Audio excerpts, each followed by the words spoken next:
السلام علیکم، آپ دیکھ رہے ہیں TTN پاکستان۔ میں ہوں عامر شاہ۔ ایک اہم خبر شامل کرتے ہیں۔ آستانہ عالیہ گھمن کے شریف میں یوم ولادت باسعادت امیر المومنین حضرت مولا علی رضی اللہ تعالی عنہ انتہائی عقیدت و احترام کے ساتھ منایا گیا۔ اس ببرکت موقع پر سید احمد حسن گردیزی، سید غلام حسن گردیزی اور صدر جناب پریس کلب پھول نگر چودھری ریاض احمد کمبو، سینئر صدر عبدالحق بھٹی، نائب صدر ڈاکٹر ندیم ملک اور دیگر عقیدت مندوں نے کیک کاٹا اور حضرت علی المرتضیٰ شیر خدا کرم الوجہ الکریم کی عظیم الشان سیرت کو خراج عقیدت پیش کیا۔ تقریب کے دوران شرکا نے حضرت مولا علی کے فضائل، شجاعت، علم و عدل و انصاف اور دین اسلام کے لیے بے مثال خدمات کو یاد کیا۔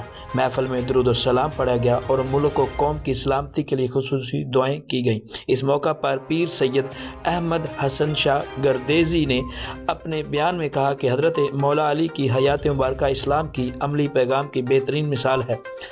آپ علم و حکمت کے پیکر، عدل و انصاف کے علمدار اور حق و صداقت کے سچے علم اٹھانے والے تھے۔